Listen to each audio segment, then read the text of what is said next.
I think that Albertans that I have talked to over the years have a sense of grievance that has accumulated over decades. The talk of Alberta separation is flooding the news cycle. Welcome back to Moose on the Loose. My name's David. Today we've got Carney commenting on Alberta separation. It's taken over CTV and CBC. This is very quickly dominating the news cycle. Let's jump into this. Starting this episode off, coming from the Globe and Mail, we've got Alberta referendum must follow the rules for separation laid out in federal law, Carney says. Just think of this. Carney said any attempt by Alberta to separate from the rest of Canada must follow the strict rules set out by the Clarity Act, Prime Minister Mark Carney said Tuesday. It seems very much that the Liberals are worried about this. So with this article, with what Carney's saying following the rules, we'll circle back to this. We've also got this one from the Globe and Mail, Carney to continue using Trudeau-era advisory board on Senate appointments. This is just another reason why Albertans are frustrated with the Liberal government, because despite it saying Prime Minister Mark Carney said Wednesday he'll continue to rely on the independent advisory board created by Justin Trudeau to suggest Senate appointments,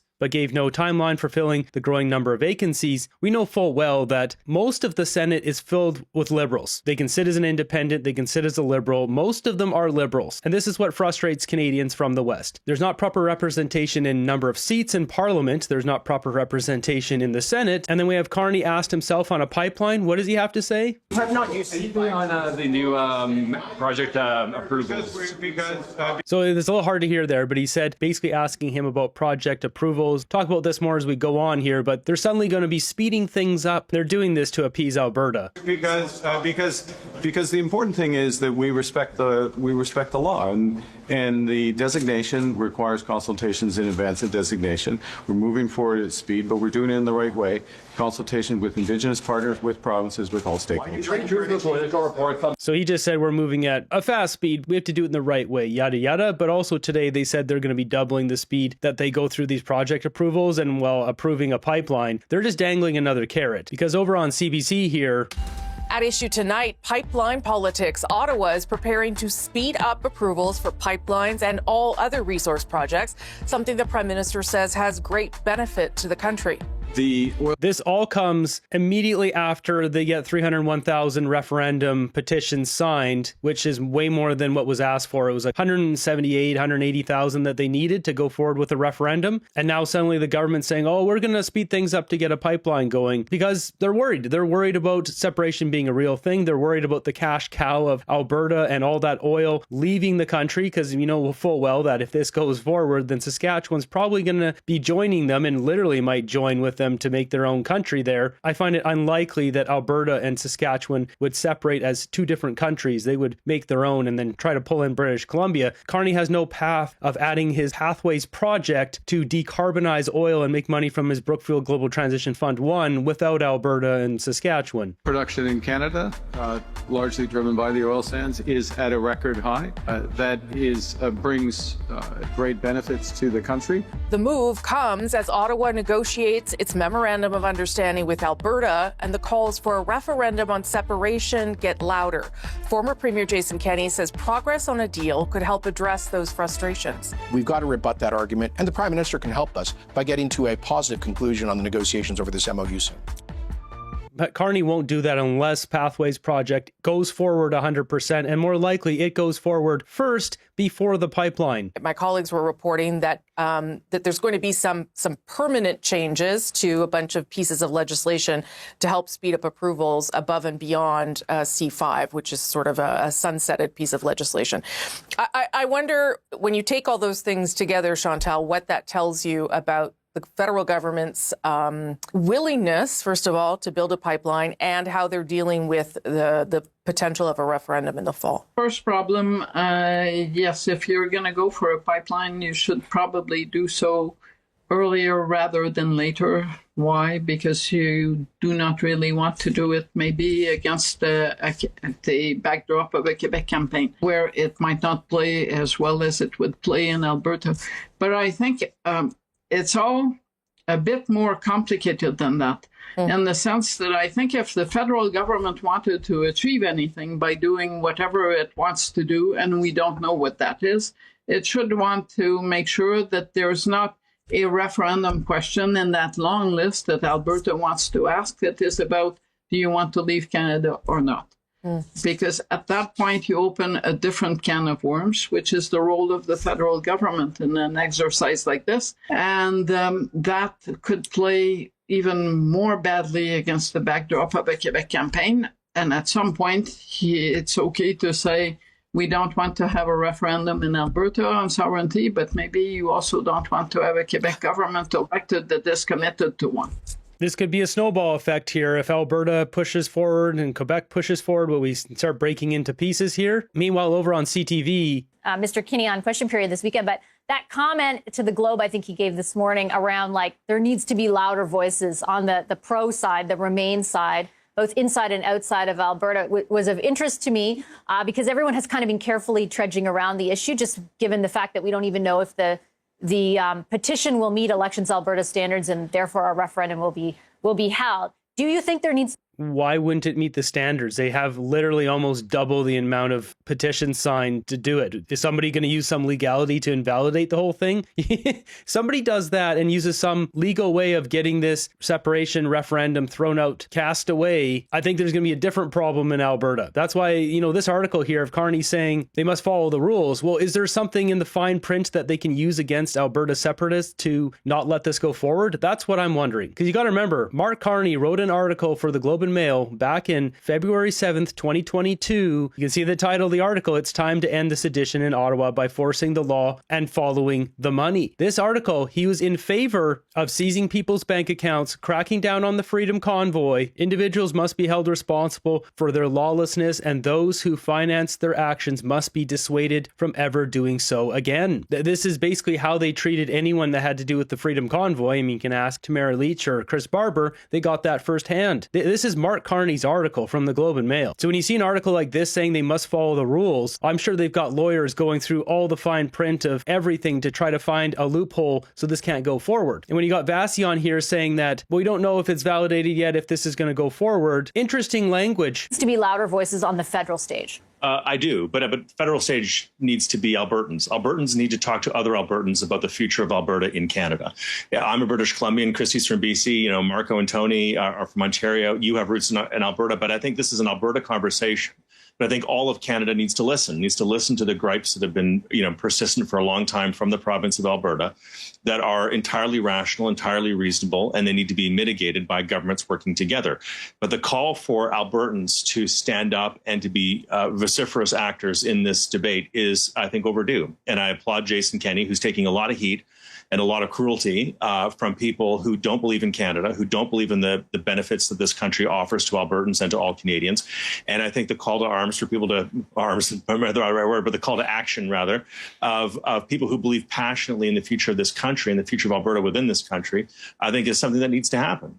So I applaud Jason for saying that, because I think it does need to happen. These, the lies that are being told about Confederation, the scaremongering that is happening out there is wrong, and it's really ugly. And I think it requires articulate, thoughtful voices from Alberta to defend the Canadian interest. I'm not exactly the fan of the language he's using here, because really the lies about Confederation, I don't know what he's talking about, but I mean, let's just look at the lies that's coming from the Liberal government. Carney started his campaign by talking about semiconductors. So in the bottom left here of the Carney lie tracker, claimed Canada is the US's top semiconductor supplier. Here's the source on Toronto's Sun. That's from this video here.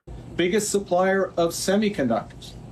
We supply almost all their semiconductors. That whole Hey, this is just one lie, which we can see here in Canada, 0.79% in the bottom right corner, supplier of semiconductors to the United States. So, I mean, going after Alberta separatists, there is not enough coverage on Carney's lies. Has CTV, CBC, Global News, any of them talked about any of these lies? And I've done a bad job at keeping up with Carney's lie tracker. I mean, I started putting dates on it. I've got this one here. Carney lied in the House of Commons. Wrong on crypto, wrong on Brexit, etc. Breaking this one down. But I mean, the last one before that here, January 20th. I've missed a few months of Carney's lies, and I know I missed some before this too. Like, this is probably 3 or 4 times longer in reality, the amount of lies he's had in the last year he's been in power. Yet there's no coverage of Carney lying on mainstream media. Meanwhile, what does the media do? They attack Pierre Poilievre. A club of liberal elites who dominate this town and every microphone in it.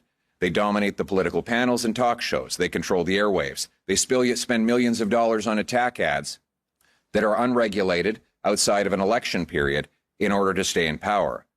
All of this to enhance their privilege. And that is exactly why they want to stop and change me. They do not want anything to change in the country. They say that we should just join the club, accept the status quo, blend in. The club of liberal elites. Yeah, unfortunately, we don't all get to join the Laurentian elite status, be part of the liberals, have a big mansion up on the hill. We get to pay for the liberals to have this kind of stuff and get nothing in return. And Canadians have had enough of it. Jumping back over to CBC, we've got former Premier of Alberta, Jason Kenney here, pushing back against Alberta separatists. He gives a long-winded speech of how separatist groups have had barely any vote, less than 1% year after year. And that's where this picks up. So this has always been a marginal thing. Now, what this process has allowed is these folks to suddenly, dominate the politics of our province, start dividing us in all sorts of consequential and perhaps permanent ways. And now we have what the phenomena is. A lot of frustrated federalists are saying, look, I'm a proud Canadian at heart, and I know becoming a landlocked state makes no sense. But damn it all, maybe this is my chance to send Ottawa a message and finally get taken seriously about our frustrations. But I appreciate your point on the founding of the United Conservative Party and that as a federalist party. But do you think there's a sentiment strain, a separatist sentiment creeping into that party now or taking root at scale in that party? Look, this is obviously the case. You could see the footage from their last convention, and Mr. Rath, one of the most voluble and volatile separatist leaders, was getting cheered by hundreds or thousands of people. These are folks who, at the time of COVID, through the leadership review against me, they got involved in the process. At that time, their focus was their anger about vaccines and restrictions. The COVID went away, I went away, Justin Trudeau went away, and they looked for a new cause. They got a sense of power and of moral value out of that whole That's not how things went down. The Albertans have been getting screwed for years. The people of Alberta didn't look for a new cause. They want to be treated fairly, period. That's it. Justin Trudeau wasn't doing it for 10 years, and now Mark Carney's not doing it either. So it's very clear what you see here. They're bringing on people, even the statement Vassy made on CTV, saying, well, if the referendum goes forward, because we don't know yet. They are terrified of this Alberta separatist movement, and then also Quebec is doing their thing over there too. Well, they have a referendum as well. Carney desperately needs to hold this together while rolling out his net zero agenda to get rich. He's having to thread the needle here. That's why we see this talk of him wanting to speed up approvals and all this. It's just dangling another carrot. Like, don't worry, towards the end of the year, we'll get a pipeline. Just don't vote on a referendum and I'll give you a pipeline later. What was this very marginal separatist movement has been boosted by the addition of those folks coming out of COVID radicalization. And they have, collectively apparently bought, I don't know, thousands, tens of thousands of memberships in the governing party. I'm always very careful not to criticize my successor. I don't think that's fair ball. I would just say at some point, the governing party has got to be clear about the basis on which it was created and on which it won 2 majority mandates, which is support for a united Canada, and cannot, allow people trying to tear the country apart to dominate the agenda within that party. If they want to have their own party, and I think the best thing is for separatists to pursue normal parliamentary politics. Put your name on the ballot. See if you can get elected with a government that has a mandate to hold a referendum and then potentially negotiate terms of separation.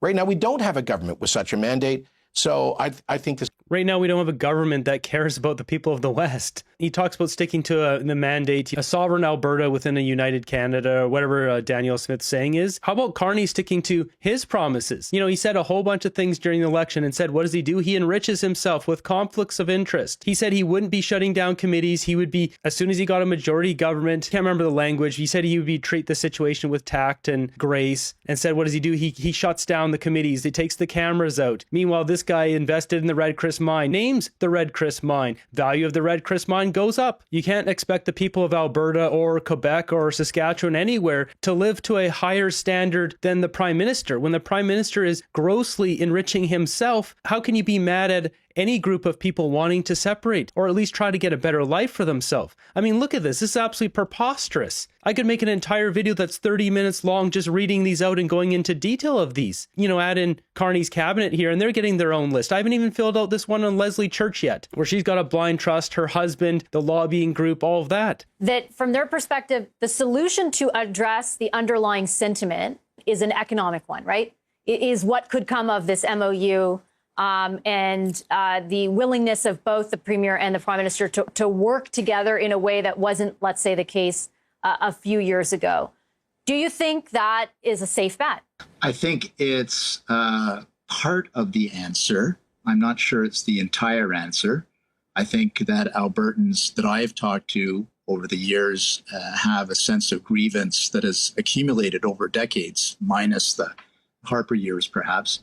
But other than that, they felt like they are kind of an add-on that is used to suck resources out of Alberta to be spent in Ontario and Quebec or what have you. So the same thing with British Columbia. And I think he just nailed it there. I mean, the Harper years is what reinstalled the Canadianism, the patriotism back into Alberta being a part of Canada. You get Justin Trudeau for 10 years, and now Albertans and Canadians across Canada see the writing on the wall, what Mark Carney is going to offer to Canada for the next 3 years, and nobody's getting excited about it. We don't want major businesses leaving, grocery store prices through the roof, cost of living going way up, housing going up, our identity getting wiped out. They're bringing in so many people, not from around the world, mostly from India, which completely wipes out the culture. And these videos I've seen this week, you've got people from South Asia taunting a beaver. The beaver starts biting the dad, and then the kid comes over and grabs the beaver by the neck and wails it into the river. Like, it's appalling. And another guy from South Asia washing his underwear with dish soap in a salmon breeding river. It's like, yeah, you're going to be killing all the salmon roe and the future spawn of the salmon. Like, there's just no respect for our culture. A lot of these people that get brought in, there needs to be strict rules. You have to have strict tests. Are you allowed to wash your dirty undies in a river that salmon spawn in? Yes or no? Check the box. Like, it should be that simple, and it should be a test where you got to get 95% or higher, and there's like 500 questions on it. Like, I think it should be that strict. This shouldn't be a free-for-all where we bring in any gangster, goon, and goblin into our country, because at this rate right now, we're probably getting less than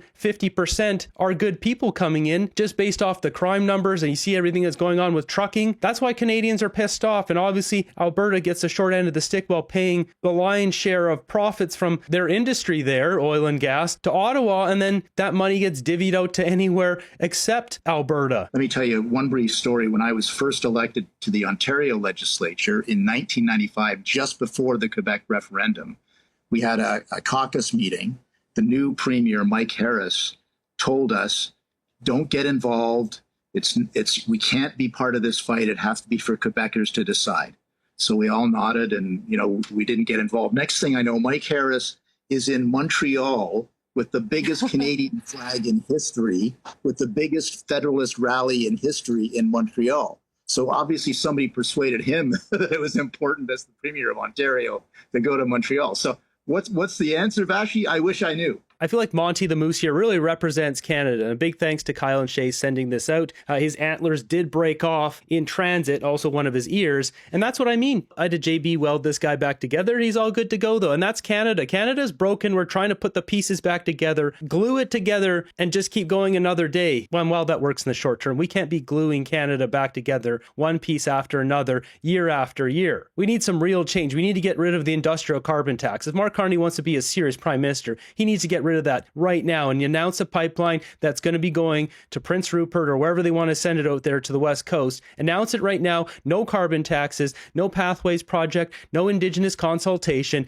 Just put it in there. Done. That's what Pierre Poilievre would do, and everyone would rejoice around it. But of course, he has an agenda to make himself rich. He doesn't care about us. We've got a media network in Canada who doesn't do this research. They don't look into any of this stuff. I haven't seen a single media outlet even look into any of these numbers, any of this kind of stuff. Carney's carried interest. Justin Bieber, the COO of Brookfield, told us the number. It's 3%. But just based off of that, we can do the math on this. I mentioned about a week and a half ago, I was putting together a video that the Liberals should be scared about. I've had to put that on hold because of the changes in the YouTube algorithm and trying to reformulate my show so it adheres to the new CRTC rules. They're basically trying to push high quality content. So I'm changing pieces. For example, you can see my tabs at the top. In the future, you won't be able to see those. I'm going to do a more professional look. We've got Monty the Moose here, going to be building out a new set. There's a lot of changes here to try to appease the new system. But one thing that's not going anywhere is basing things in facts. The facts are, Carney has a fund that he set up at Brookfield that is going to make him stinking rich. And why isn't anyone questioning him on this? Everything he's doing is pushing towards that instead of what's best for us. There's only so much of this stuff Albertans can take, and well, Canadians can take. Albertans are trying to find a different path away from this stuff and just say to Canada, you know what, you can have all this nonsense that Carney's doing. We're just going to have our own country. Now, I still don't think they're going to get enough votes. And I think separatists or people who are leaning separatists should remain united with the rest of us Canadian conservatives, because you shouldn't put all your eggs in one basket. It's no surprise why the separatist movement is so big right now. It's not the way that Jason Kenney described it there with the world event and all that. And suddenly they're just looking for someone else to lash out at. These are legitimately people pissed off about the way the Liberals are running the country. You have unbelievable corruption. You got the timing of things where Carney sending all this money to Ukraine. Meanwhile, Brookfield has contracts for all these nuclear power plants, and that directly enriches Carney, and suddenly our money's going over there. Like, there's just story after story here. The general population didn't have enough time to cool down from Justin Trudeau and all his stuff with, SDTC. Where are the documents? We don't even know the 11 compromised individuals in our government. Did Annette Verschuren see any punishment for her role in the SDTC scandal? Now, to end this episode off on a positive note, we've got a moose stuck in the snow, but gets a little bit of help. You've heard of roadside assistance, but how about a moose side rescue? A tow truck driver in Canada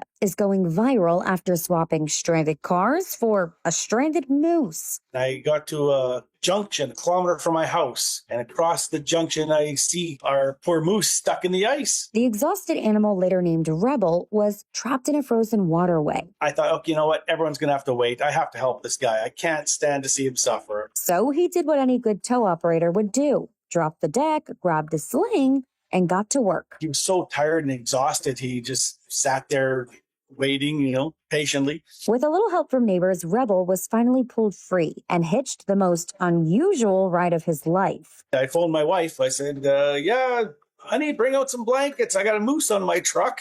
The moose spent days recovering. He would let me go up and scratch his chin and rub his nose and his ears. He liked that. He'd turn his head. And after a long weekend stay, he was gone by that Monday morning. Hopefully he comes back because he still has a tow bill.